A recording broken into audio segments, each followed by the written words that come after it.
Welcome to the Become a Writer Today podcast with Brian Collins.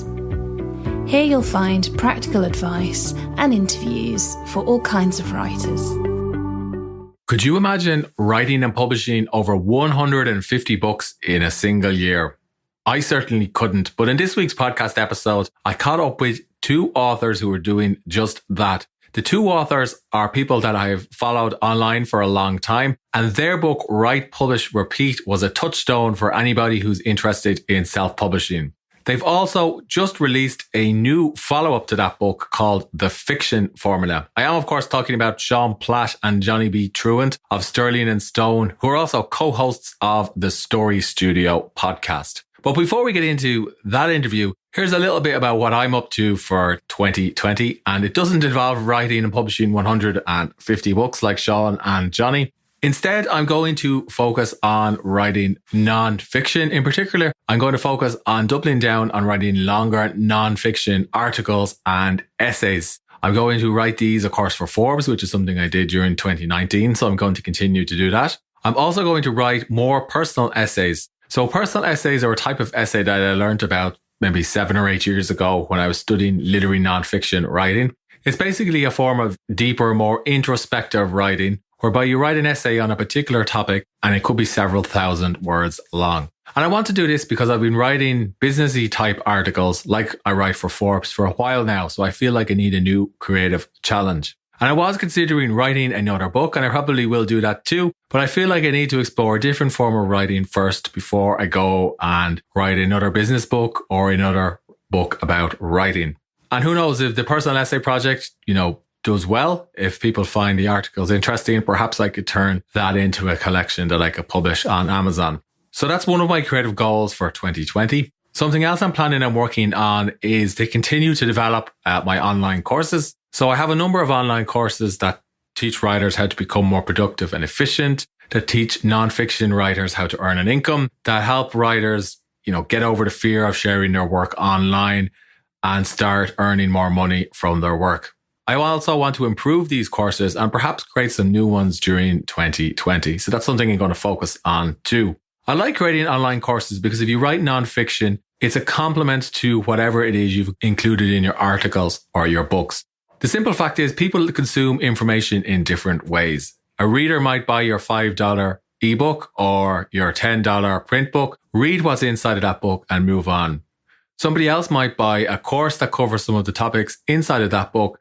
The course could cost a little bit more because it takes, a bit more time and resources to create, but they might find value in a different way.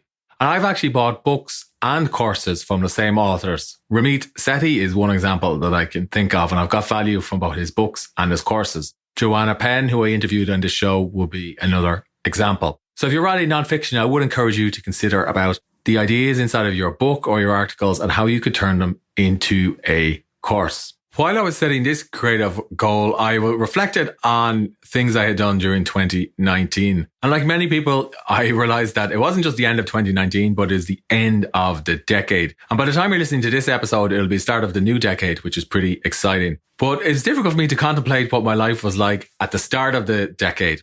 Right now, I have 3 kids. I have a 13-year-old son who will be 14 when this episode is released. I have a 9-year-old daughter and a baby who is 15 months old. At the start of the decade, I only had one child, my son. He was, I think, 2 or 3 at the time. And I lived in a smaller, different house in the suburbs outside of Dublin. And I wasn't married.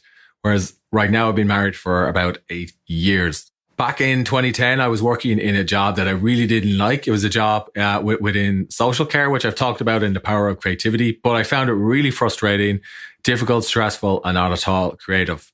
These days, I spend most of my day writing or engaged in creative work, like recording this podcast episode. Back in 2010, I wanted to write and I was making some effort at it in that I'd taken a number of creative writing classes, but I don't think I was writing consistently. I might have written for half an hour one day, an hour another day, 15 minutes the day after that, and I would take a break. These days, I write almost every day and it tends to be for longer periods. Of course, I hadn't published any books back in 2010, whereas now I've published a number of books. I don't say any of this to boast or to talk about my accomplishments, but I'm just simply reflecting on how I suppose my life has changed over the past 10 years. And I can't imagine how it will change over the next 10 years. In fact, I think technology has changed my life and many people's lives in lots of different ways. It was a lot harder for creatives to earn a living back in 2010. It was certainly possible, but the tools just weren't as easy. It was a lot harder, for example, to self-publish a book if that was your thing, and certainly a lot more expensive. These days, thanks to tools like Vellum and Reedsy and 99 Designs and so on, you can write and self-publish a book that looks professional relatively quickly and easily.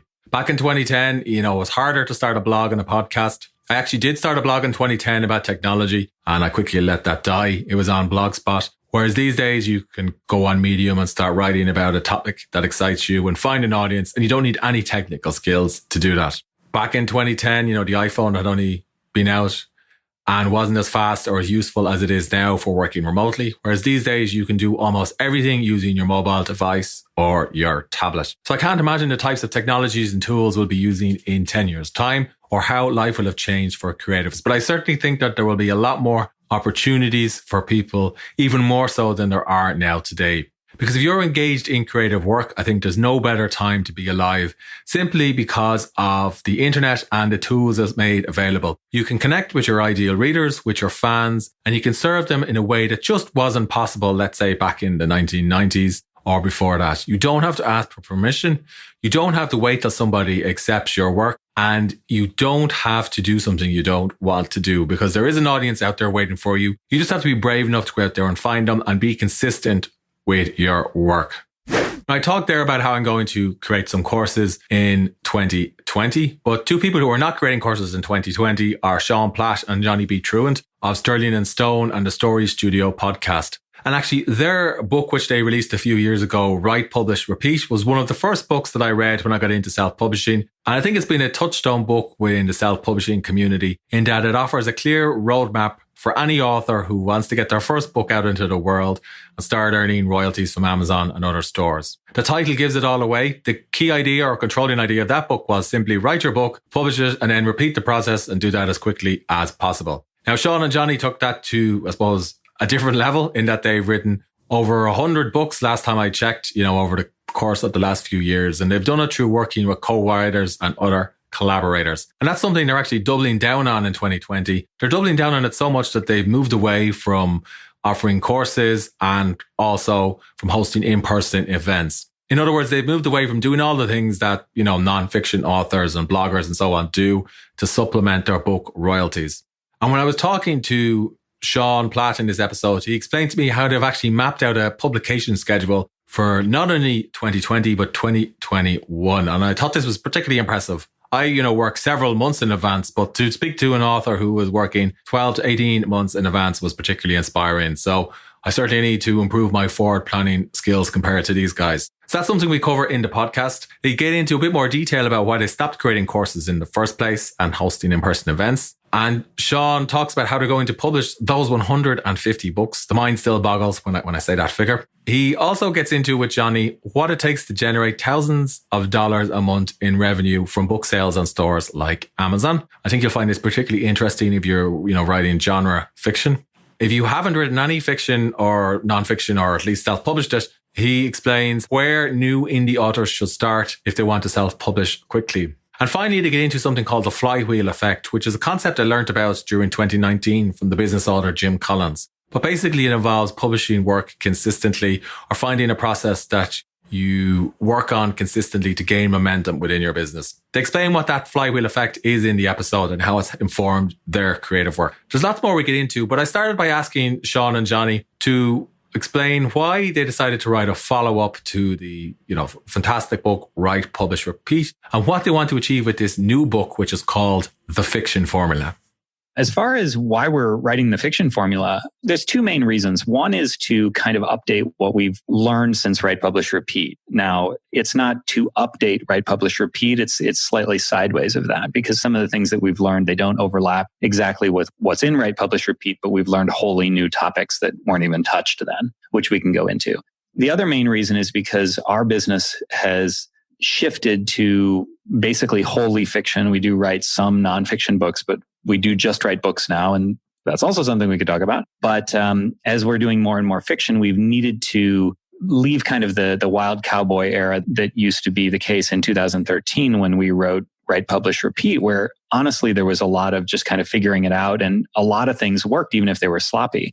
But these days, it's increasingly hard to be noticed amongst all of the other self-publishers out there and just publishing in general. And it takes a more professional effort, let's say. And so this is kind of the area of like systems and procedures for us that help us kind of turn a repeatable crank or push a repeatable flywheel, if you like the Jim Collins model. So that's what this book is about what those systems are and how to just basically be more pro and more, quote, formulaic, if you will, with the way you write. Not in a bad way. I want to emphasize that. Formulaic sounds terrible. I just heard it in my own ears.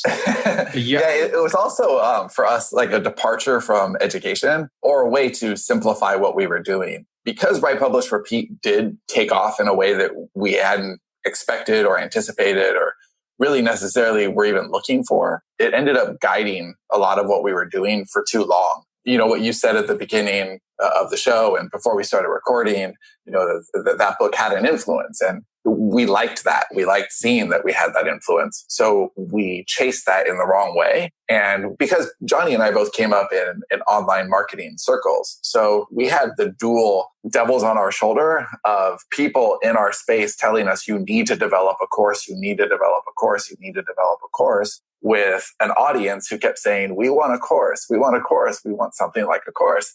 And us thinking, we don't want to do any of that. We don't want to build it. We don't want to sell it. We don't want to do any of that. We want to tell stories. But, you know, once we did our first live event and we had the book and the podcast was just taking off, we kind of went in the wrong way and got away from our core competency, which is telling stories. And so education just went too far. And by the time we pulled it back, Fiction Formula is essentially the outline that we would have used to build out this big video course that none of us ever wanted to do. So it was a way of like, hey, here's everything we would have done in just the simple $5 version. Yep. Like from a purely business point of view, did you not consider that it would bring in more revenue if you created the course instead of the book? Yeah, but so what's interesting about this is that it's true on one level that it would have brought us more money. I mean, we did programs in the past that weren't quite courses, but we would sell stuff that was higher ticket items and they did bring in a lot of money and we would say, look at all this money. But what happened was it actually lost us money in the long term because in order to support those efforts, you need a staff, you need a different kind of organization than a story studio needs because you're running a more traditional business. And we were able to look back and the decision that prompted us to say, let's forget all this education, let's just do books, was when we kind of realized that this big chunk of money that we had gotten from some of those efforts was actually a loss to us for two main reasons. Number one, because we had to support it all. We had a staff of like 30 at that point and payroll, heavy payroll. But it also, taking our eye off the ball of fiction, particularly fiction, cost us a lot because there's a momentum thing there. There's like a rolling boulder. And when we stopped going back to the flywheel, it's like you just stop pushing it and it doesn't hold its place. It goes all the way back to the beginning. Yeah. Yeah, that flywheel metaphor is fantastic from Jim Collins. I read about that this year as well. So how many is in your company now then? How many do you guys employ? It depends how you define it because we work with, I want to say 15 other writers right now, but I'm choosing work with carefully rather than employ or have on staff or anything because we don't really have many employees, very few. And we work with a team who it's almost like a co-op, everybody all in, you know? And so we're all pushing that flywheel together, but we aren't employee and employer. It's not like that. It's a bunch of people working together. Okay. So how does the writing process work then with a model like that? It depends on the project, but in general, there's two parts to this question. As far as current production, what we do is we spend a lot of time up front in pre-production. So we really know our stories ahead of time. We meet in a writer's room where we all get together and can kind of brainstorm ideas out. So maybe somebody has a story for an idea for a story, and we as a group can kind of tease it out, ask them the right questions, validate their assumptions, go over their outlines. By the time we're ready to actually write, we really are comfortable with our material. We're ready to go fast. And then we have all the support system ahead and behind the project itself to get it to market. But there's a really big time cost for us and just effort cost and monetary cost that we have up front with each of our authors, because we work with an author for about a year and a half before they actually get anything to market. And that's counter to the way it's kind of done right now, which is get to market as fast as you possibly can. And we go slower, not to go faster, but to stay consistent. We only do things at this point that are sustainable. That's not how we used to do things. We used to go as fast as possible. We used to break things so that we could put them back together and understand how they work. But it's not that was the wrong thing to do. It's that, what got us here won't get us there. And now we need to adapt, and we need to think about what we're doing in not a new way, but in a way that is more evolved, because we've grown up as a company. And now that we're a little more mature, and it's not just us supporting, us three guys, trying to write our stories and feed our families, we actually have this whole infrastructure and a whole studio full of authors that we're trying to support. And we have to give them the tool set. So it's not about handing them, a bunch of fish. It really is about going out to the ocean every single day and braving the waves and getting our lines out there and teaching them how to do that themselves. And so this last year and a half has been about building runway for our, front line of authors. And even though there's, 15, we'll only see a couple of them this year and then more next year. And that's how it will be, because we want to grow slow and strong.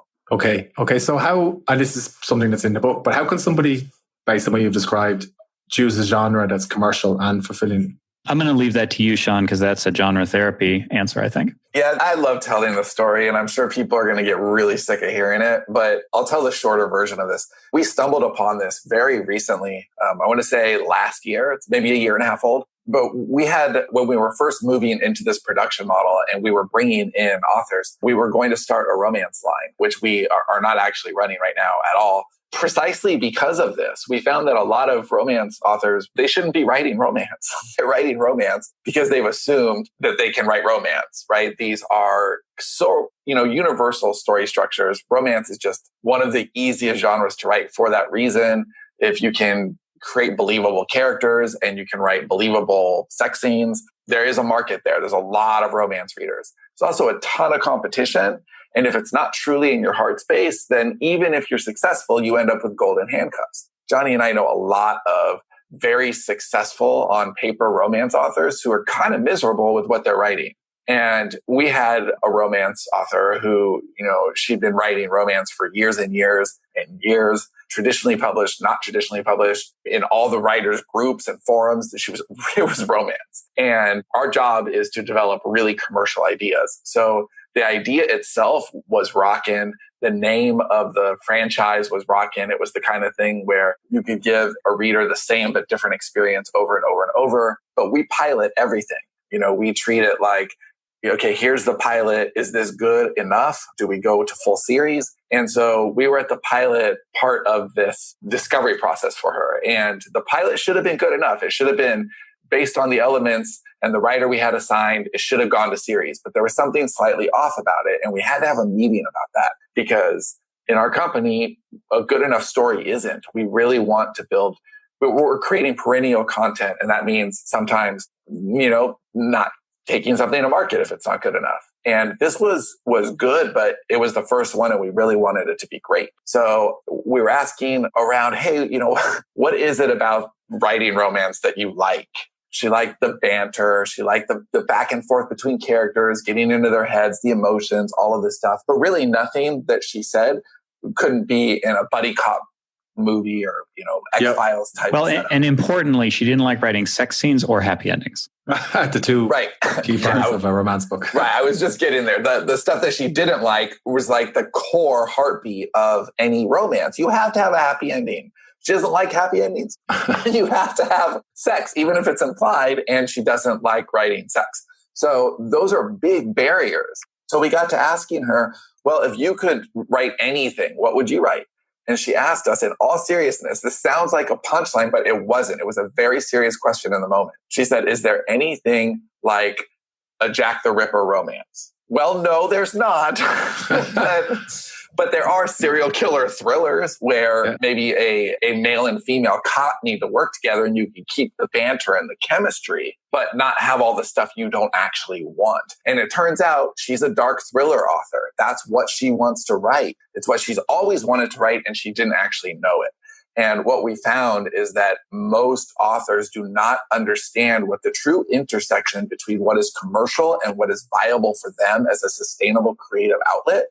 And once you can find that secret little corner of your creative self, you can kind of create commercial content on repeat. So we spend a lot of time figuring that out, and we call it genre therapy because it is what it is. We have to know who the person is as a human and as a creator, so that we can figure out where their commercial sensibilities actually lie. And if you're thinking that sounds like an answer to how do you find something you enjoy writing rather than something you will be successful writing, the truth is that they go together. There's a lot of people out there right now, like I was saying, writing stuff. It's not like the old days where you could kind of build it and they would come. And so one of the things that is impossible to fake, at least by most people, is, true connection. A story that is written from a heartfelt space is different from one that is just sort of written as a mercenary. And so we found that the people who go through genre therapy always say there's always a light bulb that goes on in a very oh my God, I can actually do this sort of way. And it makes them more productive, faster, and they write better stories. Now, there is an additional consideration, but it really does come second. And that is to find where the market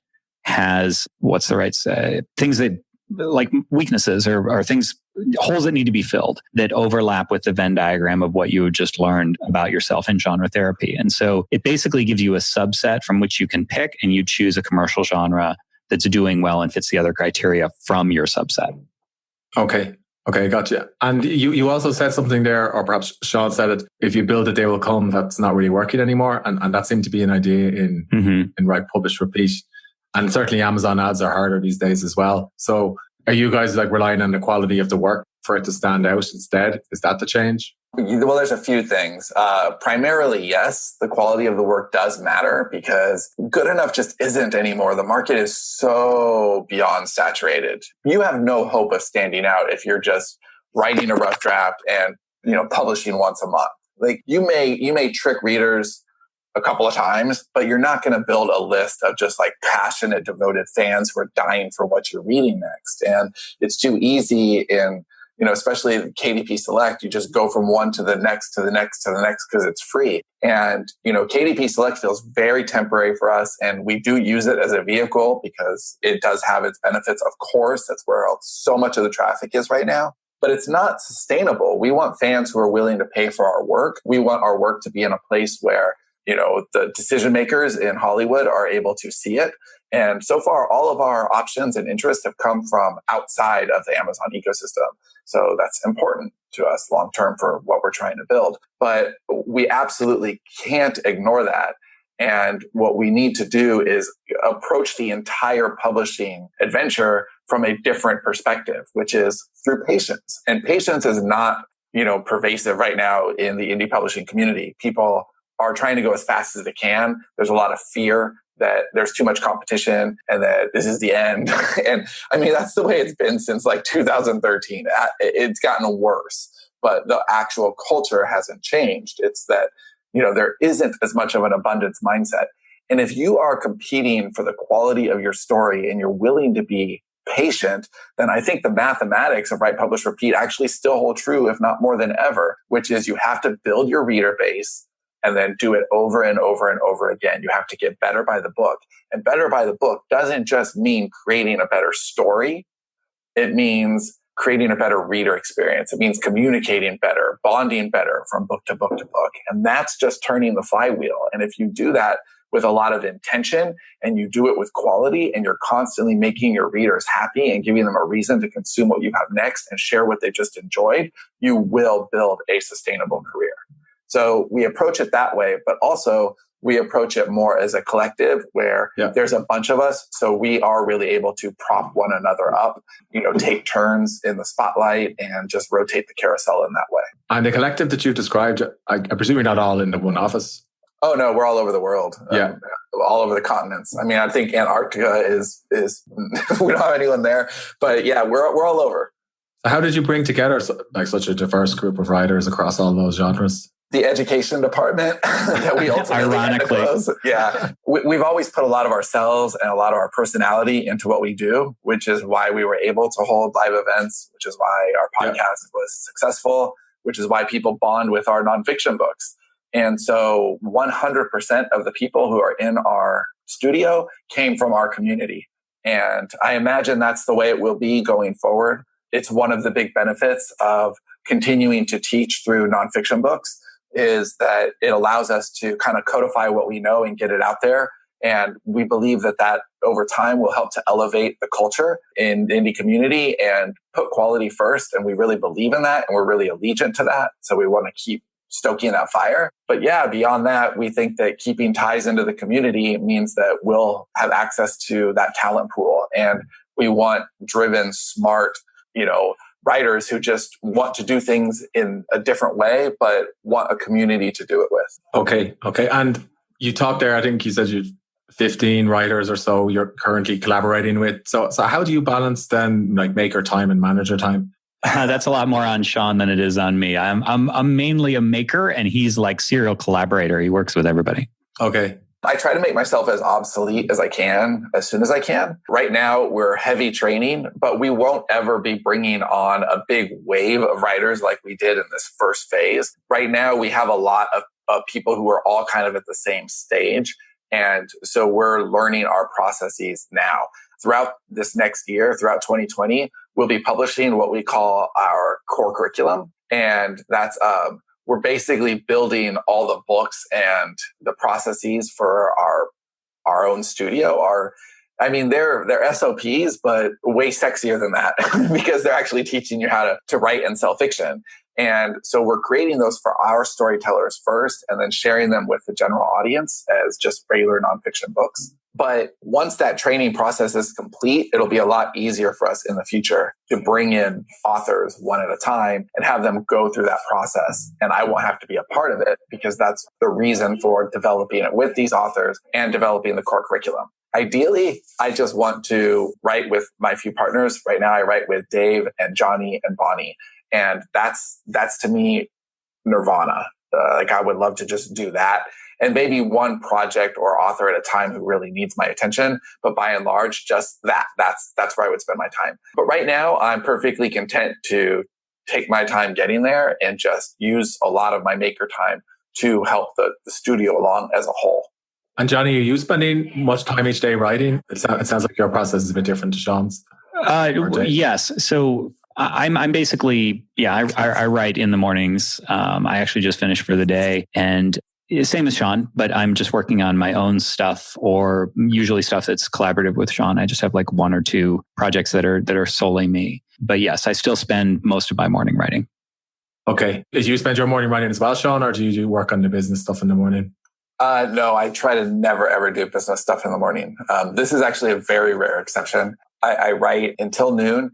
Now, writing could be outlining. It could be editing something that someone needs me to turn, or it could be getting my own draft words in. But that's before noon. And then noon to 2 is just kind of exercise or sleep or eat or whatever. And then from 2 forward is anything else. That's our story meetings. That's email. That's catching up on anything I owe people. But ideally, as time goes forward, what I would really love to do is that first part of the day, I just get to spend on my projects. And my projects would be anything that I'm responsible for creating an outline or a draft for. And really, that would just be my work, Bonnie's, Johnny's, or Dave's. And then anything else in the company is from 2 o'clock on. That would be my kind of holy grail. And I hope to get there by this time next year.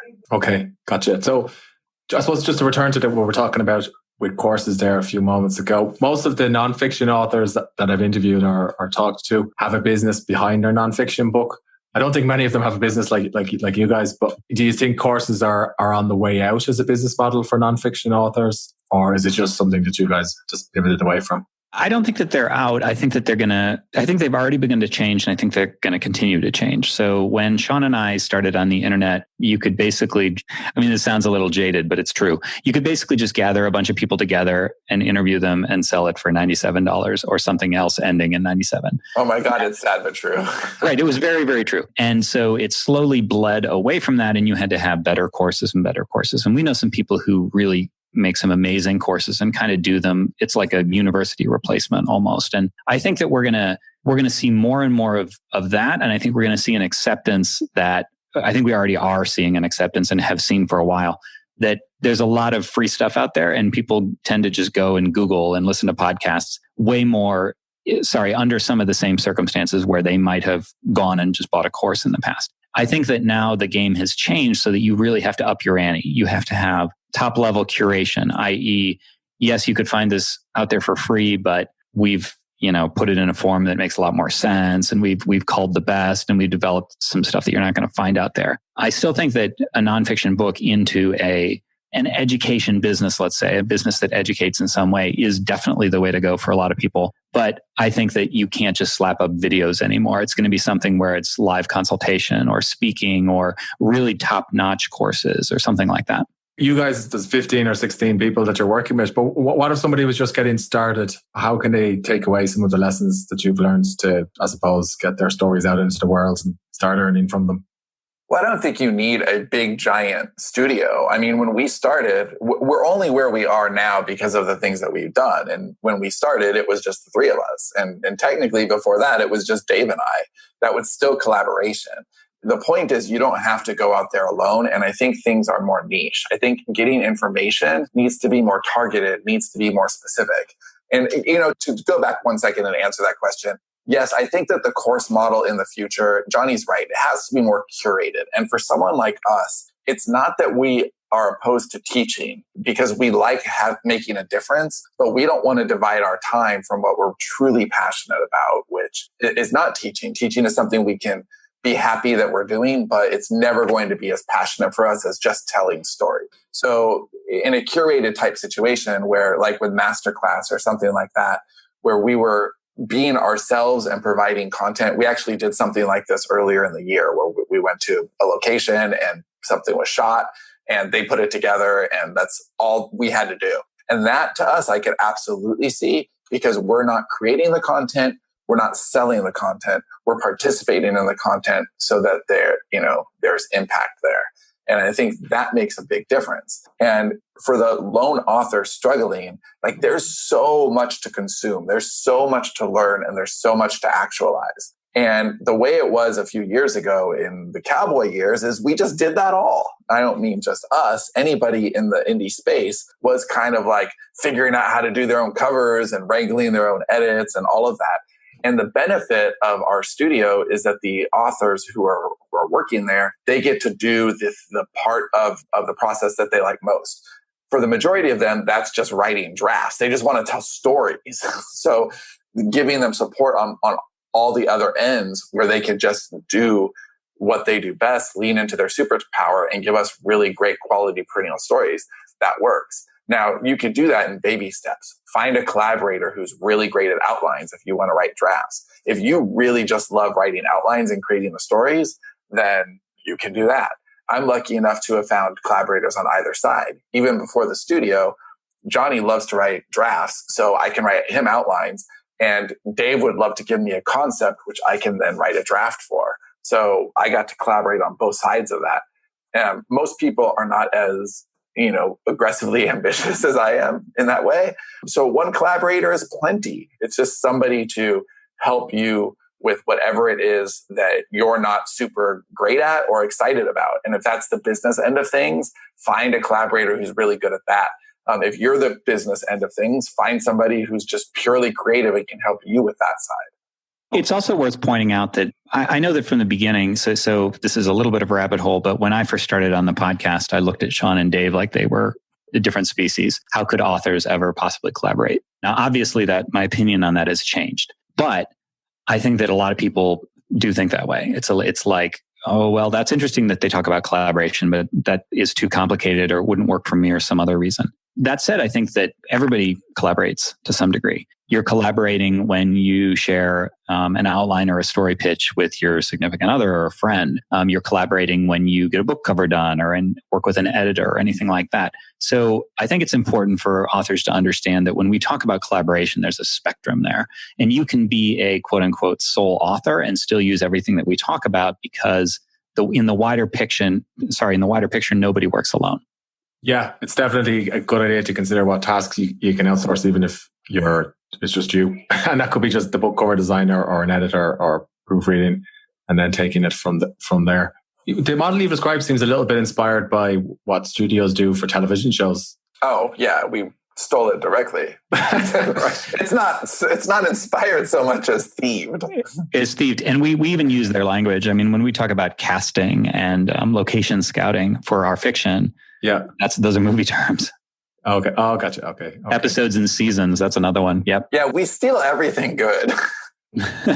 You also said that you were writing books that won't come out for at least another 12 to 15 months. So how would you go about planning like that far ahead? Arduously. Chaotically, I would. Yeah, chaotically. And I'm going to let Sean answer this question fully, but I'll just say up front that the piece that I didn't explain when I was telling the story about leaving education is that we had a really good thing going when it was literally just me, Sean, and Dave, and maybe we had one or two other people, but not writers. We weren't releasing other people's stuff. With our Invasion series, at its peak, that was making $60,000 a month in royalties that we could spend. Like, I'm not talking that was Amazon's share. I'm talking that was ours. Yep. And we took our eye off the ball.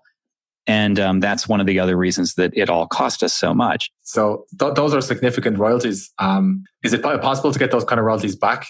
If you look now, like, quite frankly, we aren't doing as well in the fiction department because we took our eye off the ball and had to take, 18 months of just like pure production, because we're always looking at a long-term approach. And that means that we need, with the volume that we have, we can't just release willy-nilly. We need a plan. We need to, each author needs to have several books so that when somebody likes the first one, there's a second to buy. We want to have a list. We want to have an intelligent release strategy. And we want to generate all those assets, meaning not just the manuscripts, but the covers and the blurbs and all that stuff. So Sterling and Stone over the past, I would say 2 full years has been stockpiling. And we haven't released as much. And we're just now starting to do that. So yes, and to answer your question, the return of the royalties, that's exactly where we're going. We're returning to fiction, not just because it's heart space, but because it's quite honestly where the money was and where the money will be again. So it just is about getting that flywheel starting again. But the problem is that we let it stop. And so we've been spinning it for the past 2 years. So you have your publication calendar mapped out for 2020, I guess. And 2021. Yeah. This is where Sean takes over. Yeah, 2020 is already done. And that was, to use Johnny's word, it was arduous. There's a lot of changing there. And we had some very unique challenges in that we wanted to be fair to all of our authors, be fair to the company as far as what got released and when, and really design reader experiences that were just better than what most readers are getting out there, and do it in a way where none of us went crazy. So there's definitely a lot to manage. And right now we have 150 books scheduled for next year, and that's down from 181. And it made sense to just shelve some stuff and do less so that we could do more and build out. And so, 2021 is already getting some pieces in place as we ease into 2020. And that's never been our case before at all. We've always been just publishing as we go along. And that's just not sustainable for us anymore. We're a little too mature for that. And so it's been exciting. The project I'm working on right now is for 2021, and I've never done that before. Yeah. And it's a pilot, so it has a lot of production ahead of it. They actually won't be that much ahead of schedule by the time it's done, but it's still cool that I'm there. There's a lot of content I still owe for 2020. So it's not like I'm a full year ahead, but my primary goal for 2020 is to be 1 calendar year ahead on my production by December 31st of next year. That's pretty impressive. 150 books as well. So I know you guys have people in the company who help, but how do you manage just the administrative work that goes with uploading all those books and, checking everything's correct and on the right stores and covers? We have a minion. I mean, yeah. I mean, everything that we're building right now is built to stay as a system. And so there is a little more running around helter-skelter than there will be in the future. But we're building in the process. So everything is just kind of a part of a flow. Okay, well, now we know the book needs to get proofread. Okay, now we know that we need that final compile and upload and whatever. And there's calendars around that and SOPs around that. And those are boring enough that, we won't publish that as core curriculum. It's not about, character models or stuff like that. But it is part of the process and it is something to be aware of. And, we're trying to make everything as repeatable as possible because that really is the only way to grow. Even keeping track of all those books must be challenging.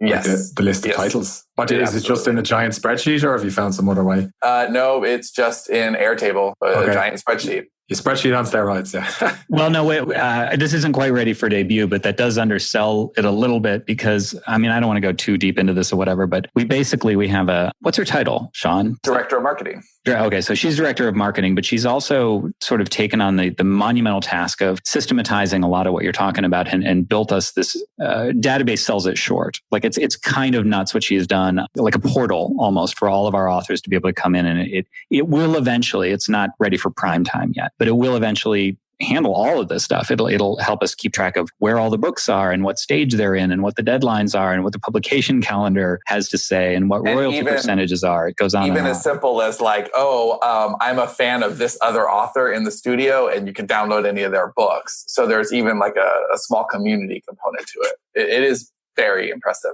Okay. Yeah, I can imagine. So if an author is listening to this and they're already writing fast, and I know you guys have a book that teaches people how to write fast, but they're probably not quite at your level. Like what should they be doing for 2020? Or what would you recommend they do? I would say question your assumptions. I don't think enough authors do that. I don't think enough humans do that, actually. You get very used to doing things in a very particular way. And you don't really say, why am I doing this? I've been doing this for a long time. And we're either getting diminished results or your results stop or they're not as good as they could be. Ask yourself why. Ask, what am I doing? And when's the last time I really pushed myself and grew? Because when you get comfortable, that's a lot of times when you stop challenging yourself. And if you're not challenged, you're not changed, and you're often not making as much or doing as much or feeling as rewarded. Okay. And finally, you've mapped out till 2021. So during the summer, I was on holidays and I was struck by the amount of people who were not reading. They're looking at their phones. Yeah. Do you think the book is in trouble?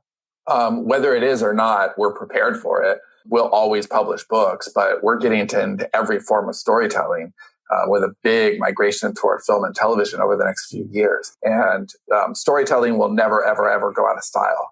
What we do is special and we do it in a unique way. So I think not only will we always have a place, we'll always have our place, and it will be a dominant place for people who love well-crafted stories. Yeah, this is a chance for me to mention one of my favorite quotes, which was a friend of mine told me this. And he said, in the future, people will want to be entertained. That was his prediction. So, the medium of the book, it's possible it might change, but we are looking sort of meta to that. So yes, our current model is primarily books, and the novel will always have a special place in my heart, regardless of what the rest of the company ends up doing or anybody else.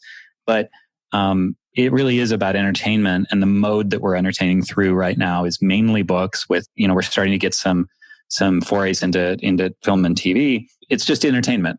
Like, when are people ever going to want to stop being entertained? Never, I guess, never. So where can people find more information about the Fiction Formula or some of your other books? Well, the most straightforward answer to that is that there's a link for the Fiction Formula directly that is sterlingandstone.net/thefictionformula. But we are at sterlingandstone.net, but we're also just kind of everywhere. You could look for, Sean M. Platt and Johnny Truant on Amazon. And we're everywhere. Okay, well, it was great to talk to you today, guys. Well, yes, thank you so much. I hope you enjoyed this podcast episode. If you did, please leave a rating on the iTunes store. And if you want to accomplish more with your writing, please visit becomeawritertoday.com/join and I'll send you a free email course. Thanks for listening.